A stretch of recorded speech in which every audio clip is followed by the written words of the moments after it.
तो आज के इस खास डीप डाइव में हमारा मिशन है कक्षा 12वीं के रसायन विज्ञान के अध्याय 8 के रिवीजन नोट्स को पूरी तरह से डिकोड करना। इस अध्याय का नाम है एल्डिहाइड, कीटोन और कार्बोक्सिलिक अम्ल। और आज के हमारे इस विशेष सत्र की पद्धति बिल्कुल एक क्लासरूम जैसी होने वाली है। मतलब हम स्रोत सामग्री के हर एक पन्ने, हर एक हेडिंग और हर एक लाइन को बिल्कुल उसी क्रम में शब्दशः पढ़ेंगे जैसा वो लिखा है। हाँ, कोई भी लाइन छूटेगी नहीं। बिल्कुल। और फिर एक शांत और स्पष्ट तरीके से, बिल्कुल एक शिक्षक की तरह, हम उसका अर्थ आसान भाषा में खोलेंगे। हम अपनी तरफ से कोई बाहरी जानकारी या नया उदाहरण नहीं जोड़ेंगे, बस वही समझेंगे जो नोट्स में सामने लिखा है। ये तरीका मतलब बहुत ही प्रभावी होने वाला है। तो चलिए बिना किसी देरी के इस पूरे विषय को अनपैक करते हैं। सबसे पहले इस पीडीएफ की शुरुआत में दिए गए परिचय को देखते हैं। आइए शुरू करते हैं। पहली हेडिंग है एल्डिहाइड, कीटोन और कार्बोक्सिलिक अम्ल।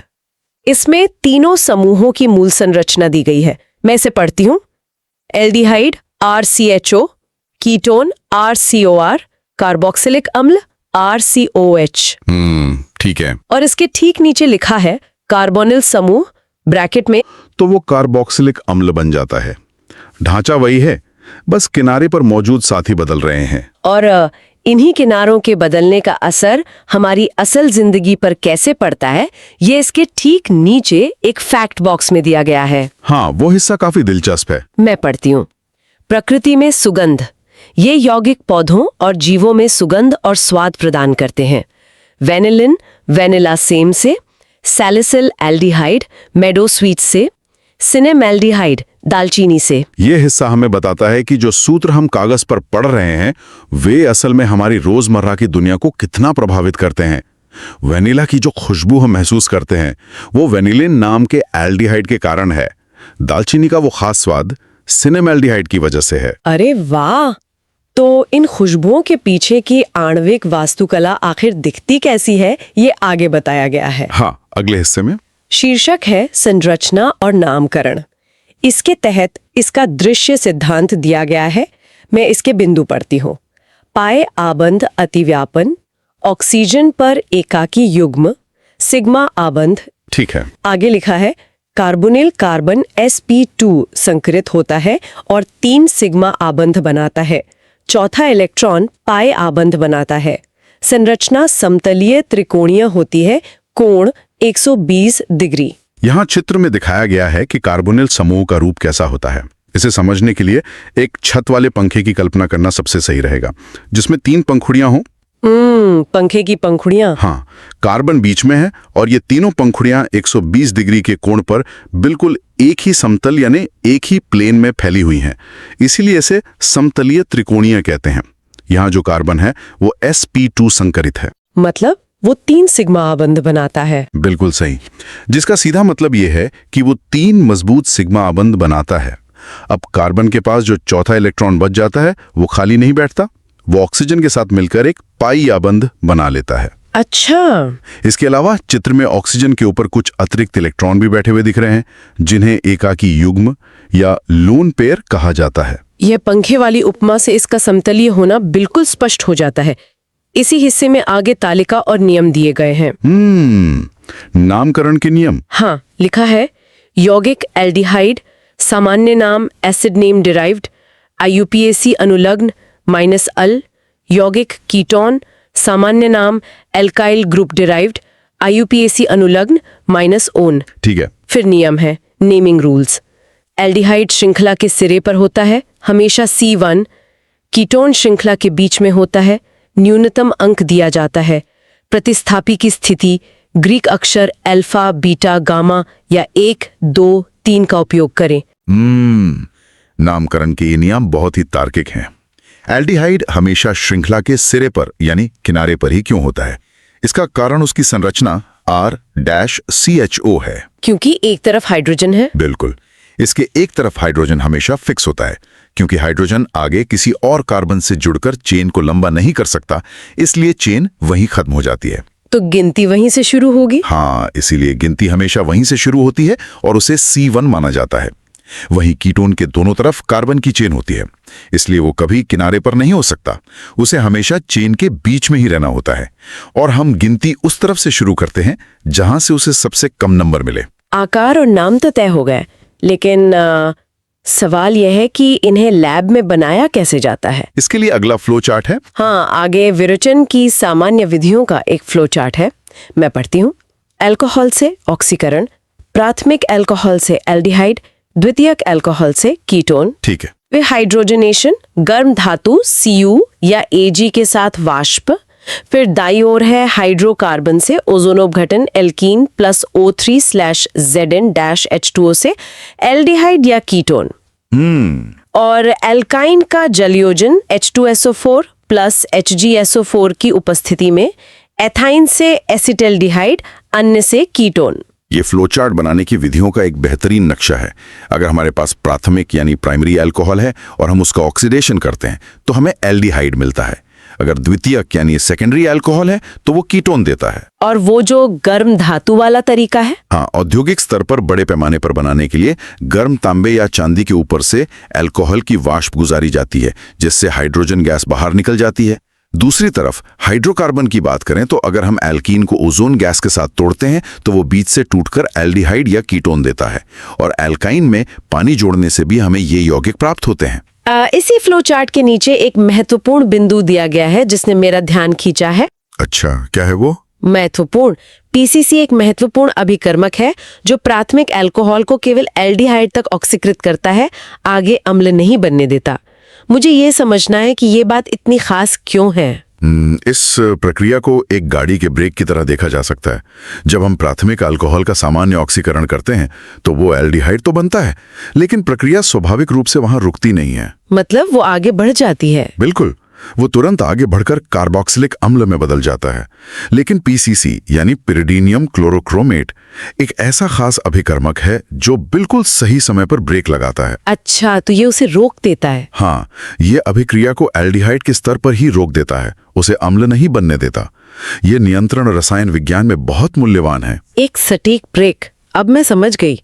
खैर, ये तो सामान्य तरीके हुए, लेकिन रसायन विज्ञान में कुछ खास वैज्ञानिकों के नाम पर दर्ज अभिक्रियाएं भी हैं। हाँ, नाम अभिक्रियाएं हमेशा महत्वपूर्ण होती हैं। आगे महत्वपूर्ण नाम अभिक्रियाएं एल्डिहाइड विरचन शीर्षक में 4 बॉक्स दिए गए हैं। पहला, रोजेनमुंड अपचयन, एसिल क्लोराइड प्लस H2/PdBSO4 से एल्डिहाइड, और यहाँ स्टार लगाकर लिखा है फॉर्मेल्डिहाइड इस विधि से नहीं बनाया जा सकता। ये बहुत अहम बात है। दूसरा है स्टीफन अभिक्रिया, RCN plus SnCl2 plus HCl से R-CH डबल बॉन्ड N, फिर H3O प्लस से RCHO। ठीक है। तीसरा, इटार्ड अभिक्रिया, टालुएन प्लस CrO2Cl2 से क्रोमियम संकुल, फिर H3O प्लस से बेंजेल्डिहाइड।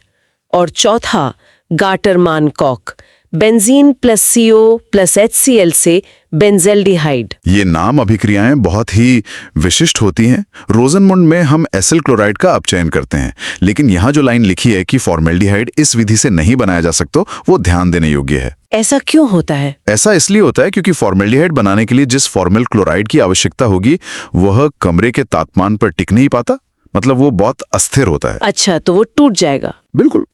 स्टीफन अभिक्रिया नाइट्राइल यानी साइनाइड को सीधे एल्डिहाइड में बदलने का तरीका है। इटार्ड अभिक्रिया में एक दिलचस्प चीज होती है, टालुइन सीधा बेंजेल्डिहाइड नहीं बनता। पहले वह क्रोमिल क्लोराइड के साथ जुड़कर एक भूरे रंग का क्रोमियम संकुल बनाता है जो बीच में बनता है। हाँ, ये बीच की एक अवस्था है। जब इसमें पानी डाला जाता है तब जाकर ये बेंजेल्डिहाइड में टूटता है, और अंत में गाटरमैन कॉक विधि, जो बेंजीन रिंग पर सीधे एल्डिहाइड समूह जोड़ने का एक बहुत ही सीधा रास्ता है। एल्डिहाइड के ये तरीके तो स्पष्ट है, लेकिन कीटोन के लिए क्या अलग व्यवस्था है? अगला शीर्षक है कीटोन विरचन की विशिष्ट विधियां। हाँ, इसमें कुछ अलग अभिकर्मक इस्तेमाल होते हैं। यहाँ 3 तरीके हैं। पहला, एसिल क्लोराइड से 2RCOCl प्लस R2CD से 2RCOR प्लस CdCl2, अभिकर्मक डाई एल्किल कैडमियम। यह विधि कीटोन बनाने के लिए उत्तम है। दूसरा, नाइट्राइल से CH3CH2CN प्लस C6H5MgBr से ईथर, फिर H3O पॉजिटिव से प्रोपियोफेनॉन और तीसरा Friedel Crafts acylation, benzene plus RCOL से एरोमेटिक कीटोन प्लस HCl। यहाँ जो पहली विधि है उसे उत्तम विधि कहा गया है और इसका एक बहुत ही ठोस कारण है। डायल्किल कैडमियम इतना ज्यादा प्रतिक्रियाशील नहीं होता कि वो बनने वाले कीटोन के साथ भी आगे कोई प्रतिक्रिया कर ले। मतलब वो कीटोन बनाकर रुक जाता है। बिल्कुल, वो अपना काम करता है, कीटोन बनाता है और रुक जाता है। दूसरी विधि में नाइट्राइल के साथ ग्रीनयार्ड अभिकर्मक का उपयोग किया जाता है। और तीसरी विधि रिंग वाले कीटोन के लिए है। सही कहा। फ्रीडल क्राफ्ट्स उन स्थितियों के लिए बेहतरीन है जहां हमें एरोमेटिक कीटोन चाहिए होता है। निर्जल AlCl3 की मदद से हम बेंजीन रिंग पर सीधे एक एसिल समूह जोड़ देते हैं। बनने के बाद ये यौगिक असल में बर्ताव कैसा करते हैं, ये भौतिक गुणधर्म वाले हिस्से में बताया गया है। चलिए इसे डिकोड करते हैं। मैं पढ़ती हूँ। क्वथनांट एल्केन ईथर से कम, एल्डिहाइड कीटोन से कम, अल्कोहल से कम, छोटे अणु जल में विलय है क्योंकि वे जल के साथ H आबंध बनाते हैं। बड़ी श्रृंखला मतलब कम विलयता। ठीक है। गंध निम्न एल्डिहाइड, तीक्ष्ण या अरुचिकर गंध, उच्च सदस्य फलों जैसी सुगंध। एक बॉक्स भी है। एल्डिहाइड और कीटोन में द्विध्रुव आकर्षण होता है, लेकिन अल्कोहल की तरह H आबंध नहीं।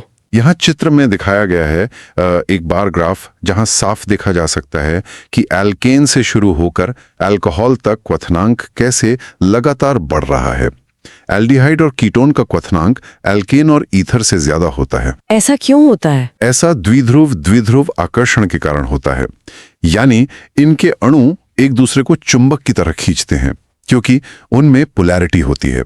लेकिन इनका क्वथनांक अल्कोहल से कम क्यों होता है?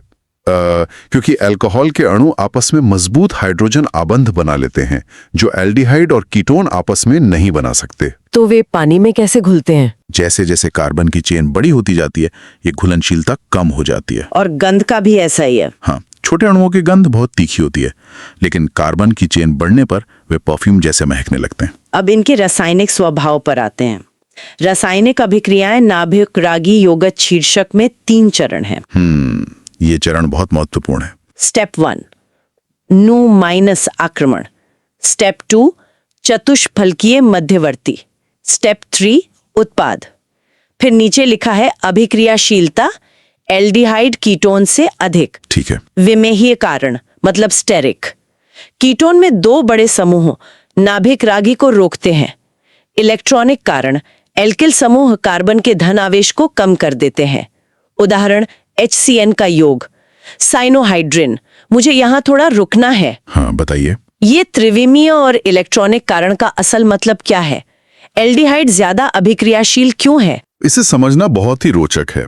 हमने पहले देखा था कि कार्बोनिल समूह एक समतलीय मतलब सपाट संरचना है। जब कोई नाभिक रागी जिसके पास इलेक्ट्रॉन ज्यादा होते हैं उस पर हमला करता है तो वो सपाट आकार बदलकर एक पिरामिड जैसा चतुष्फलीय आकार ले लेता है। आकार बदल जाता है। हाँ, अब आपके सवाल पर आते हैं कि कीटोन कम अभिक्रियाशील क्यों हैं? इसे विमेहीय कारण से समझते हैं। कीटोन में कार्बन के दोनों तरफ बड़े बड़े एल्किल समूह बैठे होते हैं। ये बिल्कुल ऐसा है जैसे किसी दरवाजे पर बहुत भीड़ लगी हो। अच्छा, भीड़ की वजह से जगह नहीं मिलती। बिल्कुल, ये भीड़ बाहर से आने वाले नाभिक रागी को अंदर घुसने से रोकती है। एल्डिहाइड में एक तरफ सिर्फ एक छोटा सा हाइड्रोजन होता है, इसलिए वहां जगह खाली होती है। और इलेक्ट्रॉनिक कारण क्या है? दूसरा है इलेक्ट्रॉनिक कारण। जो एल्किल समूह होते हैं वे इलेक्ट्रॉन दान करने वाले होते हैं। वे कार्बोनिल कार्बन की इलेक्ट्रॉन की भूख को शांत कर देते हैं। कीटोन में 2 ऐसे समूह हैं, इसलिए कार्बन की भूख कम हो जाती है और वो जल्दी प्रतिक्रिया नहीं करता। और एल्डिहाइड में सिर्फ एक समूह है। हाँ, एल्डिहाइड में ऐसा सिर्फ एक समूह है, इसलिए वो अधिक भूखा और अधिक अभिक्रियाशील होता है। भीड़ और भूख, इन 2 शब्दों से ये पूरी तरह स्पष्ट हो गया। एक और दिलचस्प अभिक्रिया अमोनिया व्युत्पन्नों का संयोजन की तालिका में है। आइए इसे देखते हैं। समीकरण है C=O + H2N-Z, reversible C=N-Z + H2O। pH नियंत्रण महत्वपूर्ण है, 3.5 से 4.5। और फिर पूरी तालिका है। Z समूह -H अभिकर्मक अमोनिया, उत्पाद इमीन। Z समूह -R अभिकर्मक एमीन, उत्पाद प्रतिस्थापित इमीन।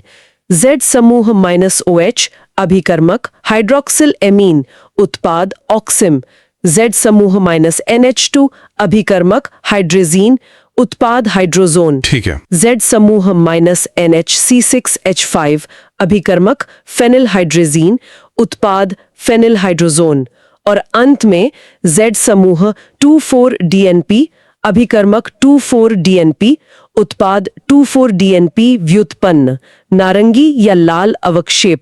यह तालिका एक सांचे की तरह काम करती है।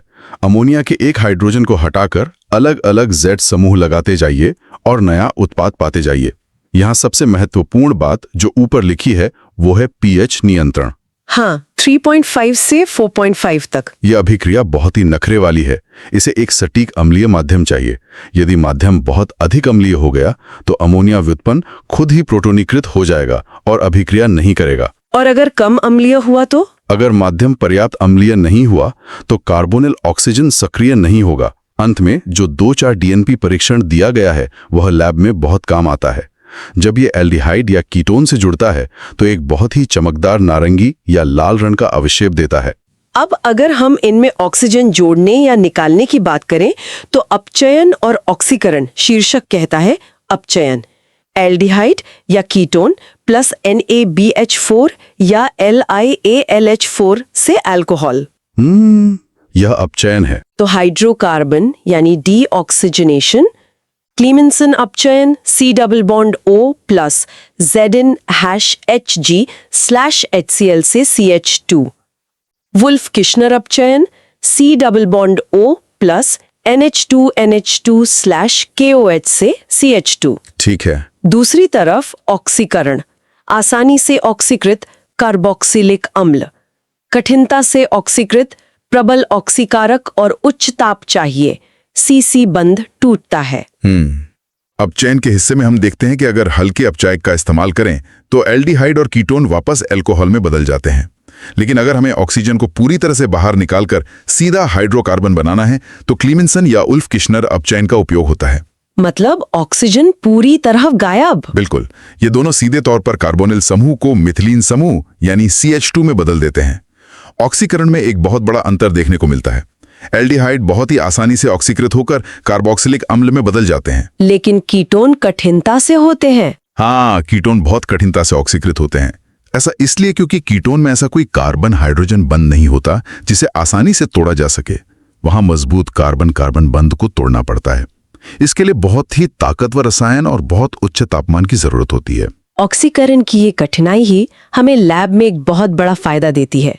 विभेदक परीक्षण यानी लैब नोट्स में 3 परीक्षण दिए गए हैं। ये हिस्सा प्रैक्टिकल के लिए बहुत जरूरी है। मैं पढ़ती हूँ।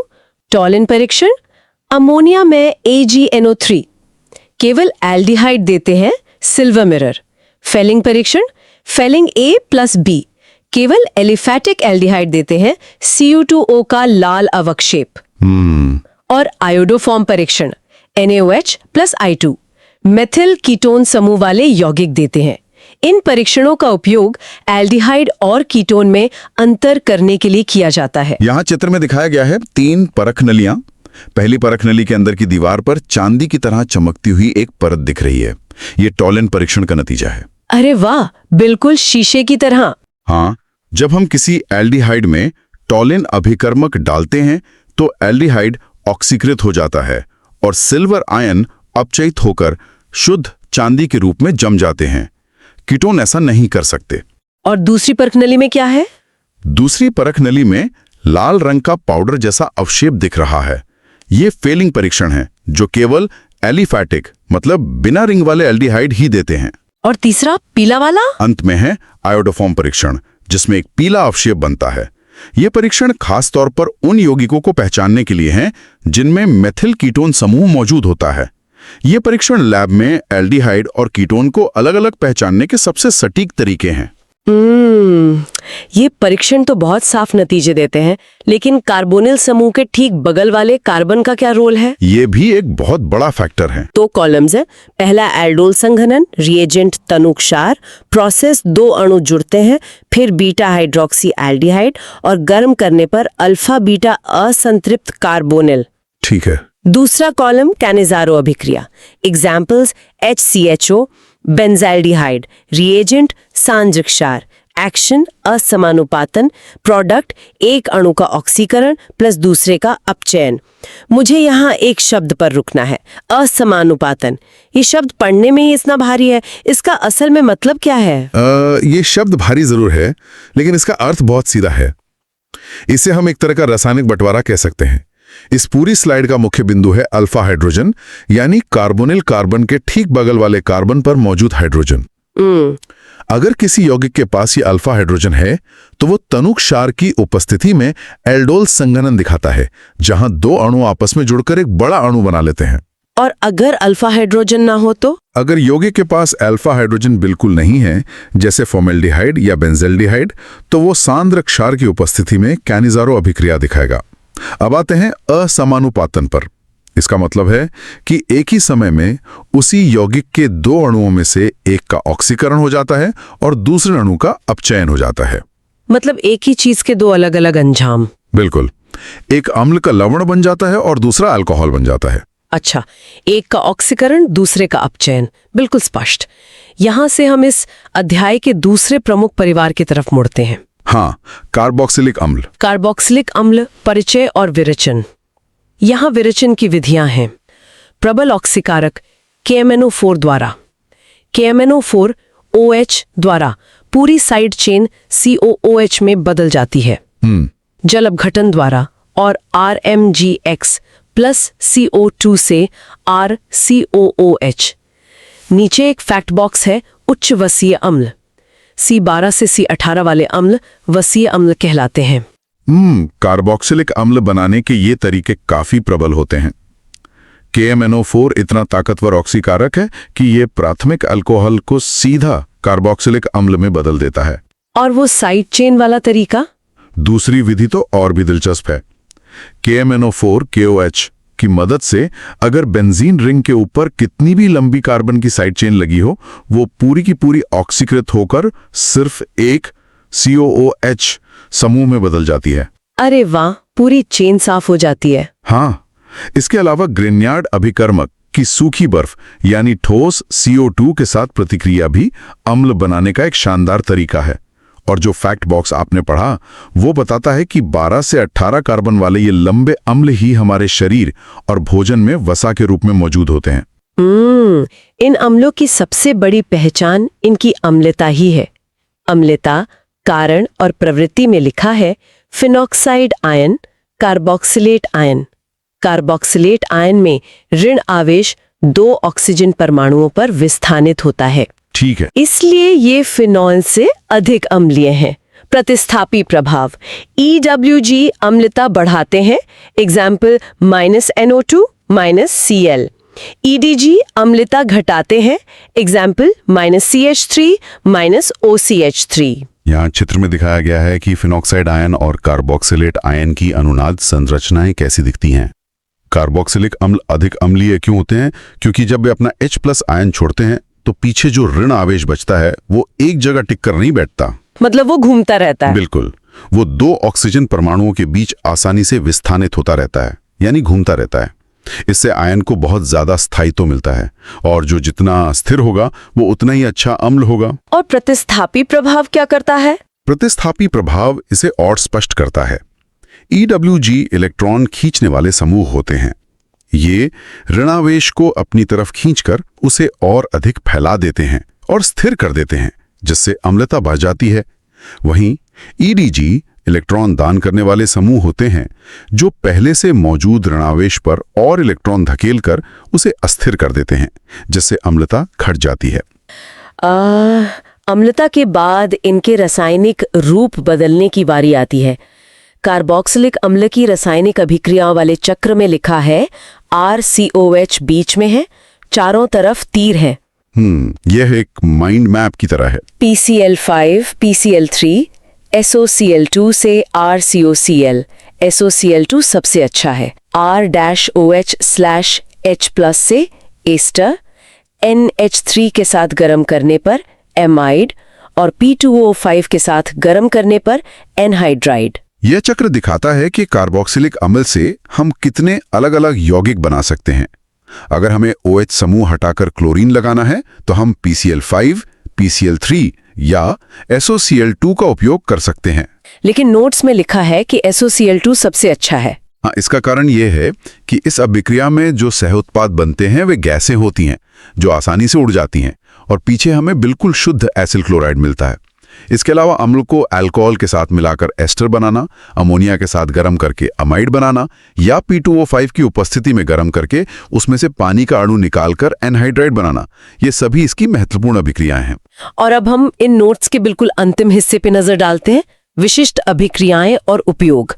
इसमें 3 अभिक्रियाएं हैं। पहला, वे कार्बोक्सिलेनन, सोडा लाइम के साथ गर्म करने पर CO2 निकल जाती है।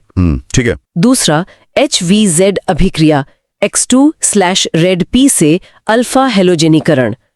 तीसरा, वलय प्रतिस्थापन -COOH समूह मेटा निर्देशक है।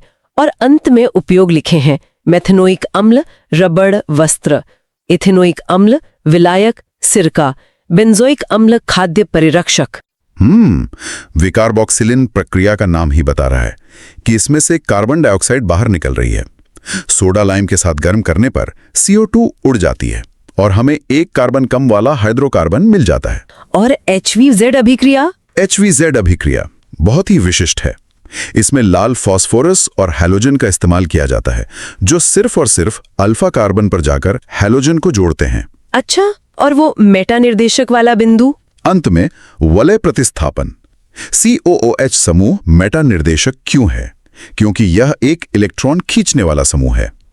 यह बेंजीन रिंग के ऑर्थो और पैरा स्थानों से इलेक्ट्रॉन घनत्व को कम कर देता है। इसलिए बाहर से आने वाले किसी भी नए समूह को केवल मेटा स्थान पर ही थोड़ी बहुत जगह मिल पाती है। और उपयोग भी काफी रोजमर्रा वाले हैं। हाँ, उपयोगों की बात करें तो जो सिरका हम रसोई में देखते हैं वो एथेनोइक अम्ल है और खाद्य पदार्थों को सुरक्षित रखने के लिए इस्तेमाल होने वाला परिरक्षक बेंजोइक अम्ल है। तो हमने ये पूरे PDF के हर एक पन्ने, हर एक हेडिंग और हर एक कॉन्सेप्ट को पंक्ति दर पंक्ति डिकोड कर लिया है।